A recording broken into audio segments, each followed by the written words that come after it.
Imagine discovering that the familiar Bible might actually be missing some key accounts about creation, the patriarchs, and even God's own laws. The Book of Jubilees, still part of the Ethiopian Orthodox Bible, claims to fill in these gaps by offering hidden narratives and adding depth to God's grand design. Yet this same text was banned from most of the Christian world. Why? In today's discussion, we'll unveil the secrets of the Book of Jubilees, often called Little Genesis, and examine why its 50 chapters were excluded from the mainstream Christian Bible. This ancient writing contains lost details about the events in Genesis, giving us a cosmic angle on how angels, heavenly time, and concealed commandments were passed on to humankind. But Jubilees doesn't stop there. It insists that the world's prevailing calendar is flawed, and that time itself was assigned a sacred pattern by God, a pattern hardly anyone follows now. So why did early church leaders reject this ancient text? What potentially explosive teachings did it hold that were deemed too risky for popular Christianity? The Book of Jubilees starts by recounting the creation story familiar from Genesis, yet it ventures far beyond what's in most Bibles. According to Jubilees, when God brought the universe into being, he not only sparked life, but also set up the structure of time itself, anchoring it within his divine plan. This is where the notion of holy time arises. Differing from our common calendar, Jubilees presents a precise solar system of marking days, monitored by celestial angels, that presides over cosmic cycles. This isn't merely about keeping track of time. It's about living in absolute harmony with God's intentions. Jubilees says these angels had particular duties from God. Some governed nature's rhythms, like the cycles in the skies, while others delivered messages and guarded God's directives.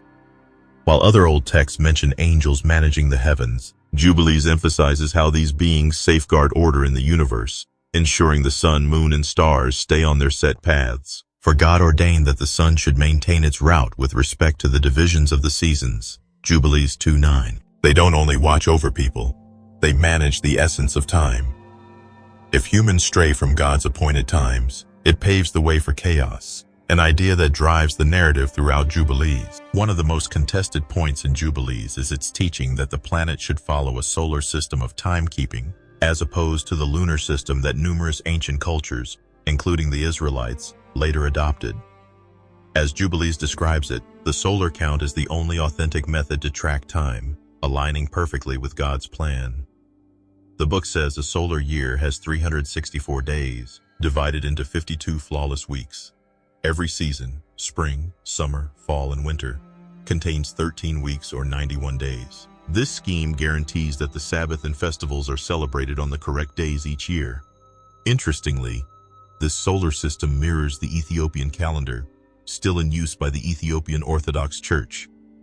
In Ethiopia's system, there are 13 months, with the first 12 containing 30 days and an extra month called Pagum, making up 5 or 6 days. Could the Ethiopian calendar be among the few modern examples that still follow the sacred timing set out in Jubilees? In contrast, the lunar calendar, adopted by several ancient peoples, including the Israelites, is treated in Jubilees as a distortion of God's plan. The lunar count shifts over time, and Jubilees warns that straying from the solar framework leads to spiritual turmoil. There will be some who certainly track the moon, reads Jubilees 6:37. But they will muddle the seasons and transform a cursed day into a day of witness. For Jubilees, employing the moon's cycle for worship isn't just a human error. It amounts to defying God's blueprint. The book claims returning to a solar model would reconnect humanity with the cosmic pulse that God arranged at creation. Although Jubilees reaffirms the 6-day creation account we know from Genesis, it expands on what happened during the first Sabbath. According to Jubilees, God not only ceased his work on the 7th day, he declared it sacred as a law for all ages, meant for both mortals and angels. The Sabbath is depicted as the cornerstone of all time, a day set apart at the dawn of creation and intended to last eternally. In Jubilees, the Sabbath isn't simply a weekly practice. It's woven into the very fabric of time, including the 49-year Jubilee cycles. These cycles are designed to restore the world to harmony with God's plan, providing rest and revitalization for people, for the earth itself, and even for the angels. For he hallowed the 7th day and blessed it for all eternity as a mark of sanctity, for all his endeavors. Jubilees 2:1. By highlighting the Sabbath as an unending commitment, Jubilees isn't merely retelling Genesis. It's unveiling the hidden meaning behind the rhythms of time that bind all of creation. Like Genesis, Jubilees says Adam was formed on day 6, but adds more layers to his account. It claims that after creating Adam, God immediately gave him certain commandments, including Sabbath observance, purity regulations, and guidelines for marriage and devotion. These instructions, passed through angels, were meant for Adam and his descendants under a covenant linking God and humanity. While Genesis references God's talks with Adam, Jubilees brings in angelic beings as instructors, teaching Adam how to honor God's rules. Specifically, the angels of the presence ensure that Adam and Eve grasped the sanctity laws, sacrifices, and moral guidelines. On the 6th day of the 2nd week, we brought Adam all the creatures. Jubilees 3:1-2. This kind of angelic tutelage underscores that God's law wasn't man-made. It was part of the celestial design. Humanity, through Adam, was charged to keep these divine orders that the angels themselves followed. After Adam and Eve's transgression, Jubilees adds new angles to Cain and Abel's story. While Genesis simply explains that Cain slew Abel, Jubilees offers more on the aftermath.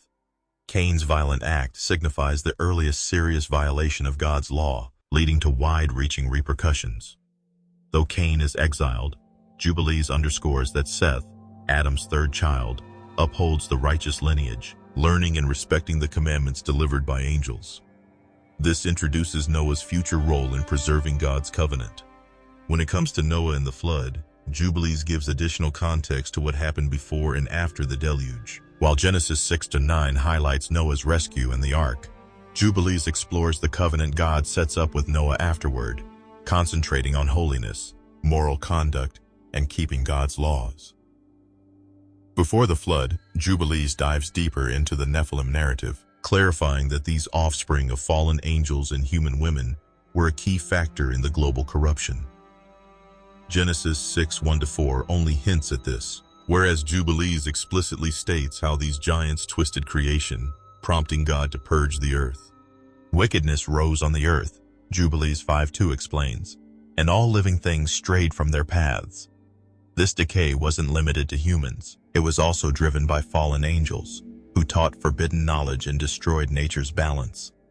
God's response was the flood to remove this evil, saving only Noah's family for their faithfulness. Jubilees says God's vow never to flood the earth again was part of a renewed agreement with Noah, containing directives for purity and acceptable worship. These predate Moses' time, hinting that sacrificial laws and holy practices stretch back to the earliest days. The text stresses that Noah was instructed to uphold the Sabbath and keep rules first granted to Adam. This renewed agreement kicked off humanity's fresh start, with the message that aligning with God's laws would avert another worldwide judgment. The sacrificial guidelines, later found in Mosaic law, were already in effect for Noah, including how to perform burnt offerings and remain righteous in body and spirit. Turning to Abraham, Genesis 12 focuses on his calling to Canaan, but Jubilees looks further, examining his upbringing in a household of idol worship. Terah, his father, revered false gods.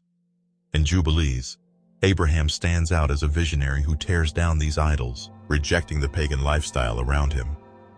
He asked, "Father, what is this statue?" And upon discovering it was a stone figure, Abraham burned them all. Jubilees 11:16-17. This act foreshadows his role as father of a chosen people, who would likewise reject idolatry. In Genesis, Abraham's only major law is circumcision, Genesis 17. Jubilees, though, claims Abraham had been keeping commandments long before Moses' era. These included the Sabbath, sacrifices, and laws traditionally linked with Mosaic times. In Jubilees, angels share these laws with him, revealing an age-old cosmic blueprint that started with Adam. He was instructed by angels about the writings in the tablets of heaven, Jubilees 12:25. Rather than just personal devotion, Abraham is presented as part of a cosmic narrative, guided by angels, keeping a heavenly order that affects both human and angelic realms. Circumcision is vital in Genesis 17, where God orders Abraham and his household to undergo this procedure as a sign of their relationship. Jubilees adds that it's not just a personal covenant, It's an everlasting statute present from creation, carved into the celestial tablets. This ordinance applies to all generations, says Jubilees 15:25, indicating it was enacted long before Abraham's lifetime. Thus, Circumcision is more than an outward mark. It unites individuals with the grand laws that link heaven and earth. the story known as the binding of Isaac, told in Genesis 22, is about God testing Abraham's loyalty by asking him to sacrifice his son. Jubilees reinterprets this with extra depth. It claims an angel called Mastema, often seen as a Satan figure, suggested this trial, hoping Abraham would fail. Thus, Abraham's challenge becomes more than a simple test of faith. It's a cosmic battle between good and evil. I stood before him and before Mastema, Jubilees 18:10 reads, underscoring that angels were involved. God permitted the test to show that loyalty triumphs over the forces of darkness, transforming Abraham's ordeal into a direct clash with evil powers. In Genesis 25:23, God says Esau and Jacob would form two nations, with Esau serving Jacob. Jubilees emphasizes this further, highlighting that from birth, Jacob was assigned to continue Abraham's line, while Esau would stray. Jubilees insists that Isaac and Rebekah knew Esau's future rebellion, and that his descendants would clash with Israel. Unlike Genesis, which centers on Jacob's cunning and Esau's impulsiveness, Jubilees shapes it as a cosmic destiny, with Jacob adopting the divine promise and Esau representing a lineage opposed to God's chosen people. In this telling, Esau isn't just an older sibling who loses his rights. He's the root of a rebelling nation. His descendants, the Edomites, keep fighting the Israelites. Esau went to Seir, and his offspring became a thorn in Jacob's side. Jubilees 37:1. In Genesis 36:8, Esau, Edom, settles in Seir, but Jubilees interprets it through its bigger spiritual conflict theme. Esau's line stands for rebellion, while Jacob stands for righteousness, woven into the cosmic drama Jubilees often portrays.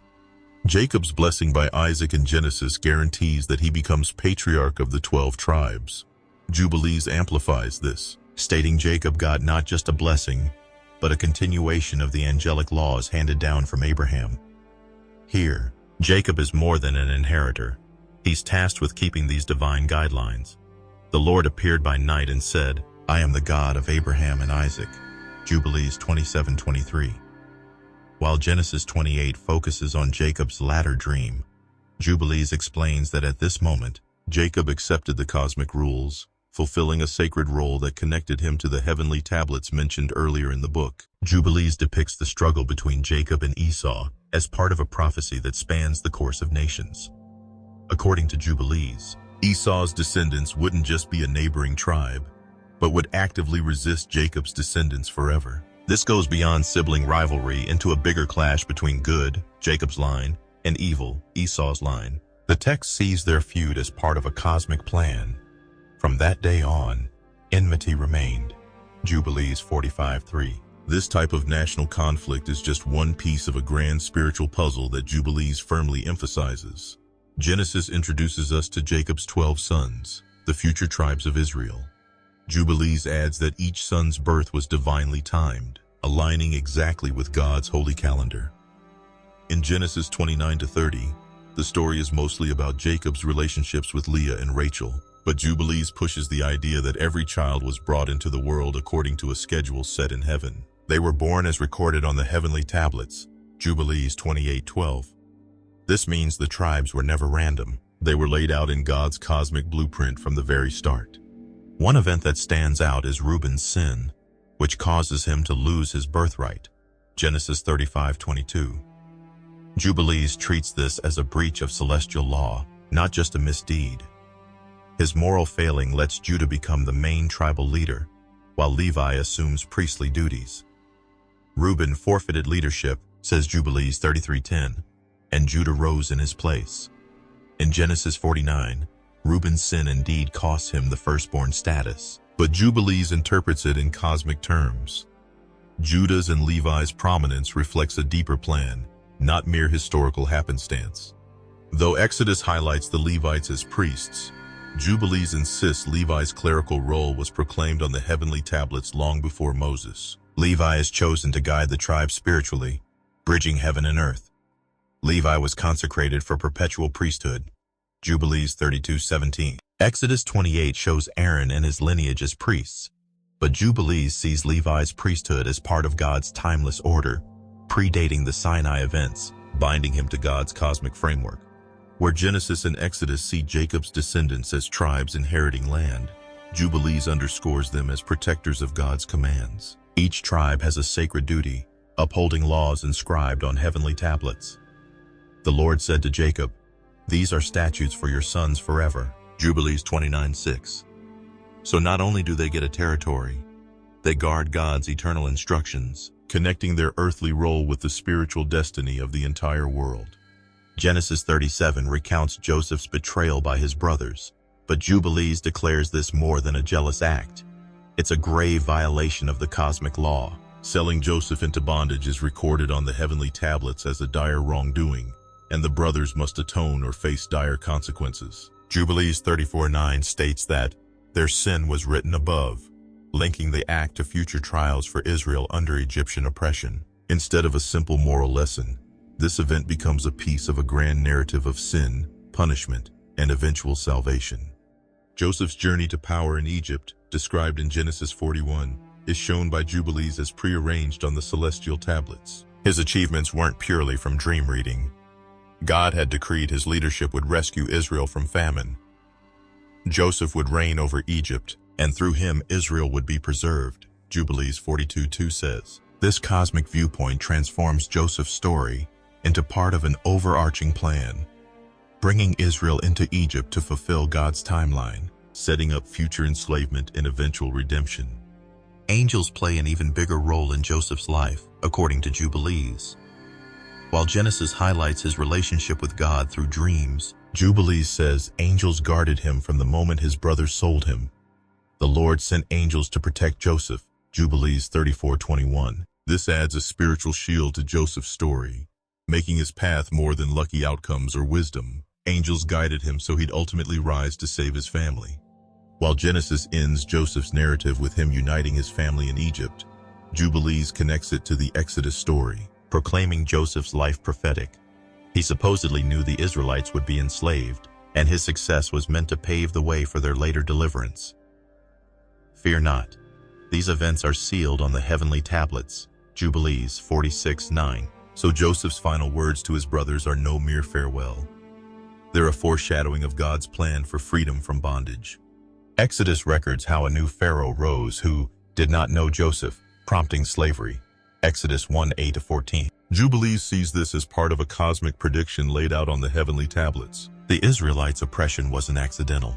It was mapped out long before. Jubilees says their captivity and miraculous departure were foreordained to honor God by exposing his might. It was inscribed that they would be afflicted in Egypt. Jubilees 48:1. Thus, slavery is part of a divine timeline, a necessary prelude to the grand revelation of the Exodus and the Mosaic Law.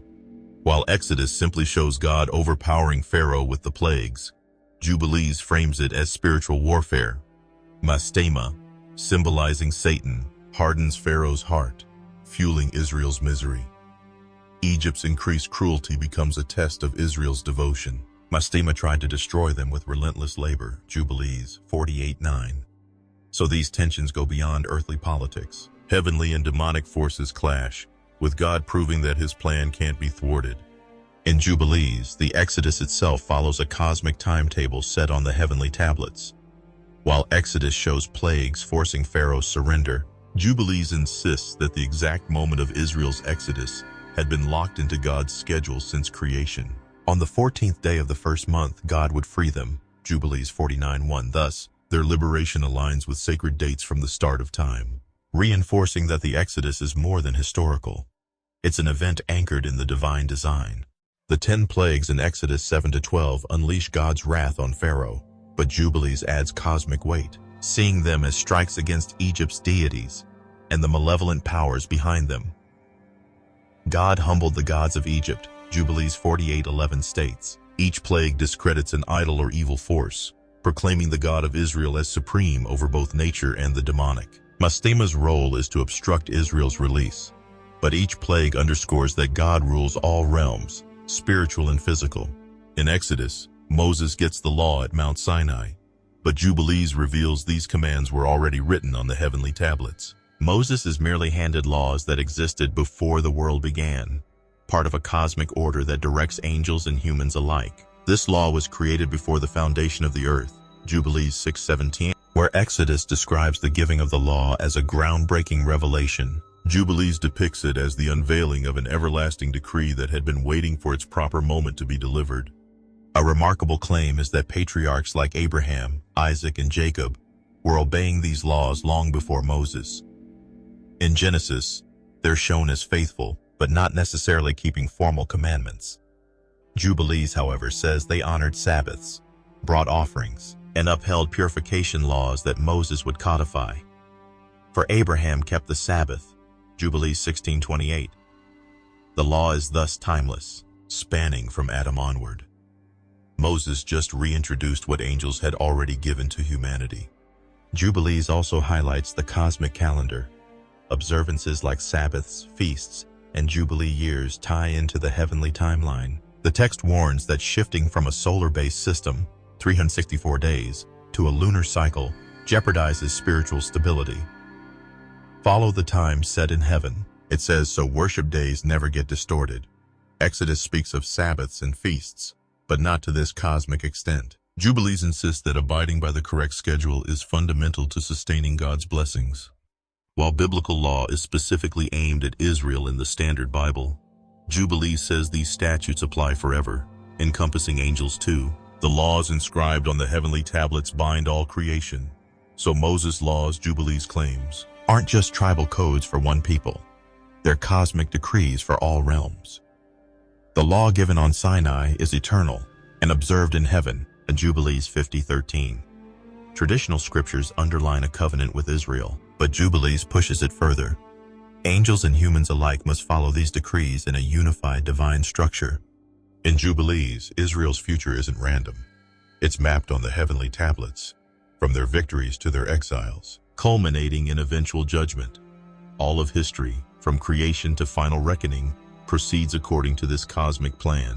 Instead of focusing solely on key biblical events, Jubilees details how every turn of Israel's story was written in heaven, including their captivity and redemption. Their times were long ago set, it declares, solidifying that nothing escapes God's blueprint. Angels play a huge role in Jubilee's depiction of the last days, orchestrating God's judgments on the nations. As the end draws near, Jubilees prophesies angels descending to separate the faithful from the wicked. Evil spirits like Mastema are bound, showing that dark forces cannot endure against God's ultimate decree. They shall imprison the prince of evil, Jubilees 23:29 notes, mirroring concepts found later in Revelation. For Jubilees, the final struggle is as much about heavenly warfare as earthly conflicts. Central to Jubilees' apocalyptic vision is the redemption of Israel. Despite their sins and exile, God has set a specific time for their deliverance. The path to restoration involves suffering, but ultimately brings them back to obedience. Jubilees says this is pre-written in the heavenly record, a grand design where Israel's renewal ushers in the age of the Messiah and God's eternal rule. They shall return and be established, in Jubilees 23:26 states, underscoring that Israel's journey from rebellion to restoration is part of God's blueprint from the start. Finally, Jubilees describes a future messianic realm where God's chosen leader, commonly interpreted as the Messiah, reigns in righteousness. This climactic kingdom ends the current age and launches God's everlasting dominion, with his law firmly in place, and the virtuous inheriting the earth. Evil is cast into eternal fire. Mastema and the fallen spirits are destroyed, and the Messiah rules with justice. He shall found his kingdom on earth, and the faithful shall reign with him. Jubilees 50:13 states, reflecting themes akin to Revelation but prioritizing the law's cosmic restoration. If this deep exploration into Jubilees and its cosmic take on biblical history resonated with you, please share this video with anyone who wants to dig into these hidden wonders. Every share helps us reveal more ancient writings, shining a light on the intricate threads of God's plan. Don't forget to like, subscribe to Deep Bible Stories, and join the dialogue below. Together, we can continue peeling back the layers of these amazing biblical truths. Thank you for watching. Make sure to like and subscribe for more wisdom of the Bible.